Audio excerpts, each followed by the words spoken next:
नमस्कार साथियों, आर्य aspirant channel पे आपका स्वागत है। तो आज भारतीय संविधान की क्लास सेकंड है। इससे पहले फर्स्ट क्लास हो चुकी है। इसके अलावा ज्योग्राफी की भी क्लासेस हो चुकी हैं। तो हम लोग घटना चक्र पूर्वावलोकन से इसको कवर कर रहे हैं, भारतीय संविधान को। ठीक है, तो आज की क्लास सेकंड है, तो चलिए स्टार्ट करते हैं। ओके, तो स्टार्ट करने से पहले अगर आप मेरे चैनल पर नए हैं तो चैनल को सब्सक्राइब, वीडियो को लाइक और अपने दोस्तों के साथ शेयर जरूर करें। मैं आपको फिर से बता देना चाहता हूँ कि जितने भी घटना चक्र पूर्वावलोकन में जो भी प्रश्न आए हुए हैं उन्हीं को डिस्कस कर रहे हैं हम लोग। ओके, तो बात करते हैं सबसे पहले संविधान के स्रोतों की। इससे प्रश्न पूछा जाता है, मैथ्स दी कॉलम में पूछे प्रश्न काफ़ी आते हैं। तो बात करते हैं, देखो भारतीय संविधान में सबसे ज़्यादा अगर बात किया जाए कि कहाँ से जो प्रावधान या अनुच्छेद लिए गए हैं, आर्टिकल्स लिए गए हैं, तो वो है आपका 1935 का एक्ट। ओके, तो जो 1935 का एक्ट आया था, सबसे ज़्यादा प्रावधान उसी से लिए गए हैं। ओके, इसके अलावा भी अन्य देशों से भी प्रावधान लिए गए हैं, आर्टिकल्स लिए गए हैं। तो वो देश कौन कौन से हैं उनकी बात करते हैं। जैसे कि जर्मनी, जर्मनी की बात करें तो आपातकालीन की शक्तियाँ, इसके अलावा आपातकाल के दौरान मूल अधिकारों का निलंबन, ये लिया गया है। फ्रांस की बात करते हैं। फ्रांस से एक आदर्श वाक्य है हमारे प्रस्तावना में, स्वतंत्रता, समता और बंधुता, ये लिया गया है। इसके अलावा गणराज्य की अवधारणा। ठीक है, ब्रिटेन से बात करें तो ब्रिटेन से विधि का शासन, संसदीय शासन पद्धति, मंत्रिमंडलीय प्रणाली, एकल नागरिकता, द्विसदनीय व्यवस्था, इसके अलावा विधायी प्रक्रिया और संसदीय विशेषाधिकार और परमाधिकार लेख, ये सभी जो प्रावधान है वो ब्रिटेन से लिए गए हैं।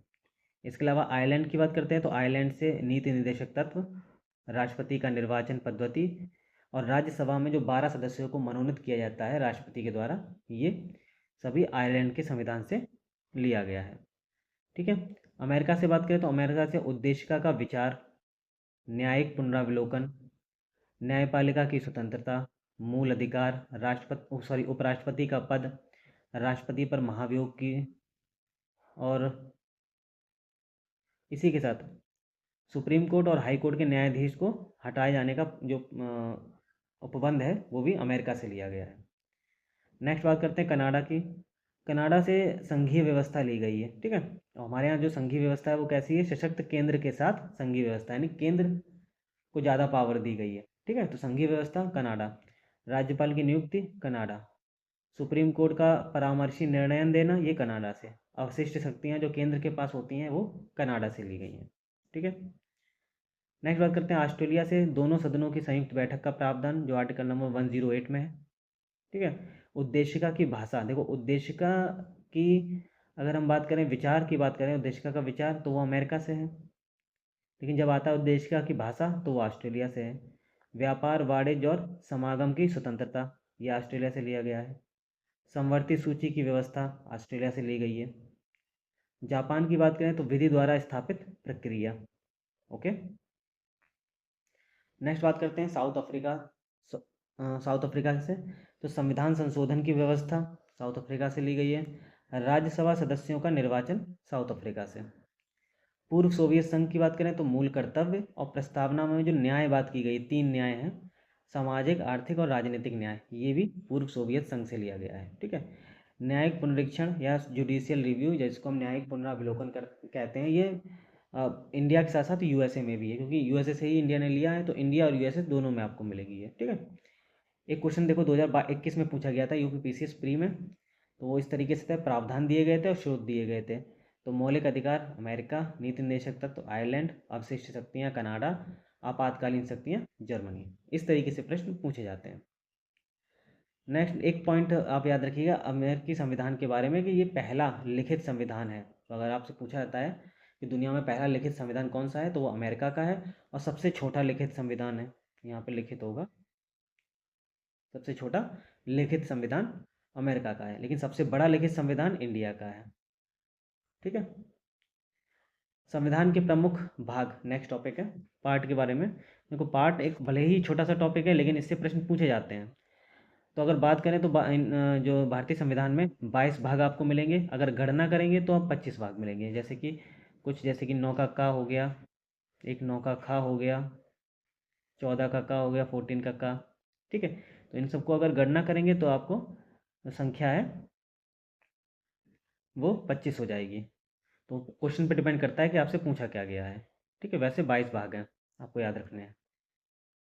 कुछ इंपॉर्टेंट भाग की बात करते हैं, पार्ट्स की बात करते हैं जिसमें क्या दिया गया है। जैसे कि फर्स्ट देखो, इनको आपको रोमन में भी याद रखना है कि रोमन में कैसे लिखा जाता है। तो पहले में दिया गया है संघ और उसका राज्य क्षेत्र, सेकंड में नागरिकता, थर्ड में मौलिक अधिकार, फोर्थ में राज्य की नीति निर्देशक तत्व, फाइव में संघ, सिक्स में राज्य, एट्थ में यानी 8 नंबर में संघ राज्य क्षेत्र, 9 में पंचायतें, 9 के का में नगर पालिका, 9 के ख में सहकारी समितियां, 10 में अनुसूचित एवं जनजातीय क्षेत्र के बारे में दिया गया है, 11 में संघ और राज्य के बीच में जो संबंध है उसको बताया गया है, 12 में वित्त संपत्ति संविदा और वाद, 13 में दिया गया है भारत के राज्य क्षेत्र के भीतर व्यापार वाणिज्य और समागम। ठीक है। नेक्स्ट बात करते हैं 14 की, 14 नंबर संघ और राज्य के अधीन सेवाएं यानी लोक सेवा आयोग, 14 का ए अधिकरण ट्रिब्यूनल्स जिनको कहा जाता है, 15 में निर्वाचन आयोग, 16 में कुछ वर्गों के लिए विशेष उपबंध, 17 में राजभाषा, 18 में आपातकालीन उपबंध, और 20 में दिया गया है संविधान संशोधन, 21 में अस्थायी संक्रमणकालीन विशेष उपबंध, और 22 में है संक्षिप्त नाम प्रारंभ और हिंदी में प्राधिकृत पाठ। ओके। और इस टॉपिक से प्रश्न बनते हैं, जैसे कि 2022 में एक प्रश्न पूछा गया था, इनको क्रम से व्यवस्थित करना था। जैसे दिया गया था संघ और उसका राज्य क्षेत्र, मौलिक अधिकार, नागरिकता और नीति निर्देशक तत्व। अब इनको आपको क्रम से लगाना था, ऑप्शन कि कौन सा पहले आएगा कौन सा बाद में। जैसे संघ और उसका राज्य क्षेत्र पार्ट 1 में है, मौलिक अधिकार पार्ट 3 में है, नागरिकता पार्ट 2 में है, और नीति निर्देशक तत्व आपके पार्ट 4 में है। तो इसको आपको क्रम से लगाना है, पहले आएगा फर्स्ट, फिर थर्ड, फिर सेकंड और फिर फोर्थ। ठीक है। तो इस तरीके से प्रश्न पूछा गया था। ऐसे ही एक प्रश्न पूछा गया था भाग 11 से संबंधित कि संघ और राज्य के बीच संबंध, भाग 11 में है संघ और राज्य के बीच संबंध। अब इसमें 2 अध्याय आते हैं। ठीक है, अध्याय फर्स्ट में विधायी संबंध है और सेकंड में प्रशासनिक संबंध है। तो ये याद रखिएगा, विधायी संबंध फर्स्ट में है और प्रशासनिक संबंध सेकंड में है। और आर्टिकल 245 से 55 तक विधायी संबंध दिखाता है और 56 से 63 तक प्रशासनिक संबंध दिखाता है। ओके। तो ये भाग था, यानी कि पार्ट, टोटल 22 भाग है। अब बात करते हैं आर्टिकल से संबंधित जो प्रश्न घटना चक्र पूर्वावलोकन में पूछे गए हैं। जैसे प्रश्न है मूल संविधान की अगर आप बात करता है, जब संविधान लागू हुआ था तो मूल संविधान में 22 भाग, 395 अनुच्छेद और 8 अनुसूचियां थी। अब वर्तमान में 12 अनुसूचियां हैं। अगर अनुच्छेदों की बात करें तो 450 से ज़्यादा अनुच्छेद आपको मिलेंगे। ठीक है, क्योंकि डेली संविधान संशोधन होता है और कुछ अनुच्छेदों को जोड़ा जाता है हर साल। ठीक है, तो इस तरीके से क्या अनुच्छेदों की संख्या बढ़ती है, लेकिन आपको मूल संविधान में याद रखना है 22 भाग थे और 395 अनुच्छेद थे। अनुसूचियों को पूछा जाए तो अभी वर्तमान में 12 अनुसूचियां हैं और मूल संविधान में 8 थी। तो क्वेश्चन पर डिपेंड करता है आपसे पूछा क्या जा रहा है। तो कुछ अनुच्छेद देख लेते हैं जिनसे संबंधित प्रश्न पूछे गए हैं। जैसे नए राज्य, ये है सूची फर्स्ट और सेकंड को मिलाना था। नए राज्यों का गठन अनुसूची अनुच्छेद 3 में है, आर्टिकल 3। नागरिकता भाग 2 में है, मौलिक अधिकार भाग 3 में है, और प्रशासनिक अधिकरण आर्टिकल 323 के ए में है। इसी प्रकार आर्टिकल 117 वित्त विधेयक के बारे में विशेष उपबंध, आर्टिकल 121 सुप्रीम कोर्ट और हाई कोर्ट के जज के आचरण या कार्य के संबंध में संसद में चर्चा नहीं की जा सकती, याद रखिएगा। आर्टिकल 123 राष्ट्रपति द्वारा अध्यादेश जारी करने की शक्ति। Okay. Next article 312 Akhil Bharatiya सेवाओं का प्रावधान। अब आप जानते हैं अखिल भारतीय सेवाएं कौन कौन सी, जैसे आईएएस हो गया, आईपीएस हो गया, एक मिनट, और आईएफएस। तो ये अखिल भारतीय सेवाएं हैं, इनका प्रावधान किया गया है। ठीक है, नई अखिल भारतीय जो सेवाएं हैं उनका सृजन करना। जैसे कि ये राज्यसभा को अधिकार दिया गया है कि वो 2/3 बहुमत से, ठीक है, संकल्प पारित करें किसी भी ऑल इंडिया सर्विसेज के लिए, जिसमें ऑल इंडिया सर्विसेज को जोड़ा जाना हो। ठीक है, फिर उसके बाद क्या होता है कि संसद विधि द्वारा उन सेवाओं का सृजन करता है। ओके। नेक्स्ट है भारत का सुप्रीम कोर्ट, आर्टिकल नंबर 124। निर्वाचन आयोग 324, संघ और राज्य के लिए लोक सेवा आयोग 315, ठीक है 315, और महाधिवक्ता 165 आर्टिकल। ऐसे ही 318 है 318 आर्टिकल, लोक सेवा आयोग के सदस्यों और कर्मचारियों की सेवा शर्तें। 351 है 351, हिंदी भाषा के विकास के लिए निर्देश, ठीक है। 39, ये देखो ये सभी आर्टिकल जो हैं, ये वाले सभी आर्टिकल ये नीति निर्देशक तत्व से संबंधित है, नीति निर्देशक तत्व, ठीक है। आर्टिकल 39 का ए, समान न्याय और निःशुल्क विधिक सहायता। आर्टिकल 40, ग्राम पंचायतों का गठन। 44, समान नागरिक संहिता। 48, कृषि एवं पशुपालन के संगठन दिए गए हैं, ओके। नेक्स्ट आर्टिकल 50 इंपॉर्टेंट है, पूछा जाता है कि कार्यपालिका से न्यायपालिका का पृथक्करण, यानी दोनों को अलग करना, कार्यपालिका को न्यायपालिका से अलग करना, ठीक है। एक प्रश्न ये पूछा गया था, सूची दी गई थी फर्स्ट और सेकंड, इसमें मैच करना था। आर्टिकल नंबर 14, समानता का अधिकार। 36, नीति निर्देशक तत्व। 74, मंत्रिपरिषद, और 368 में है संविधान का संशोधन, ओके। नेक्स्ट बात करते हैं आर्टिकल नंबर 2, नए राज्यों को शामिल करना या नए राज्यों को प्रवेश कराना, ठीक है। आर्टिकल 22 यानी 22, गिरफ्तारी और निरोध से संरक्षण है। आर्टिकल 111 यानी 111, ये राष्ट्रपति को अधिकार देता है कि वो किसी विधेयक को अनुमति दें या ना दें, ठीक है। तो राष्ट्रपति को अनुमति है किसी विधेयक को लेकर। नेक्स्ट है आर्टिकल 54, राष्ट्रपति का निर्वाचन। 75, पीएम और मंत्रिपरिषद की नियुक्ति। 155, राज्य के राज्यपाल की नियुक्ति। 164, सीएम और मंत्रिपरिषद की नियुक्ति। 170, राज्य विधानसभाओं की संरचना के बारे में बताया गया है, ओके। नेक्स्ट आर्टिकल है आर्टिकल 61, महाभियोग राष्ट्रपति पर। 67 का खा, उपराष्ट्रपति को पद से हटाना। 94, स्पीकर को हटाना। 90, राज्यसभा के उपसभापति को हटाना। 320, लोक सेवा आयोग के कार्य, ओके। नेक्स्ट बात करते हैं अनुच्छेद यानी आर्टिकल 148, कैग के बारे में है, सीएजी। 280, वित्त आयोग। 263, अंतर राज्य परिषद है। आर्टिकल 78 की बात करते हैं, ये पीएम का कर्तव्य है कि राष्ट्रपति को जानकारी देने के संबंध में, ठीक है। राष्ट्रपति जो जानकारी चाहें वो पीएम से ले सकते हैं और पीएम उनको जानकारी देंगे, ये पीएम का कर्तव्य है, प्राइम मिनिस्टर, ओके। आर्टिकल 192, राज्य विधानमंडल के सदस्यों की अयोग्यता से संबंधित है। आर्टिकल 352, नेशनल इमरजेंसी, जिसको राष्ट्रीय आपातकाल कहते हैं, और ये राष्ट्रीय आपातकाल युद्ध, बाह्य आक्रमण और सशस्त्र विद्रोह के आधार पर लगती है। 356, राष्ट्रपति का शासन है, राज्यों में लगाया जाता है। और 360, वित्तीय आपातकाल, ठीक है। नेक्स्ट बात करते हैं आर्टिकल 215, ये सभी आर्टिकल जो हैं 215, 222, 226 और 227, ये सभी हाई कोर्ट से संबंधित हैं। तो 215 कहता है कि हाई कोर्ट का अभिलेख न्यायालय होना, ठीक है। जैसे एक सुप्रीम कोर्ट का भी पूछा जाता है, तो सुप्रीम कोर्ट का है 129 कि सुप्रीम कोर्ट का अभिलेख न्यायालय के रूप में होना, और हाई कोर्ट के मामले में है 215। 222 आर्टिकल, किसी जज का एक हाई कोर्ट से दूसरे हाई कोर्ट में स्थानांतरण। आर्टिकल 226, विशेष रिट जारी करना हाई कोर्ट के द्वारा। 227, सभी न्यायालयों के अधीक्षण की हाई कोर्ट की शक्ति, यानी कि हाई कोर्ट के अंतर्गत जितने भी न्यायालय आते हैं, चाहे डिस्ट्रिक्ट कोर्ट हो चाहे और भी हो, उन सभी के अधीक्षण की शक्ति है हाई कोर्ट के पास में, ठीक है। ये कुछ आर्टिकल संघ राज्य क्षेत्र यानी यूटी से संबंधित हैं।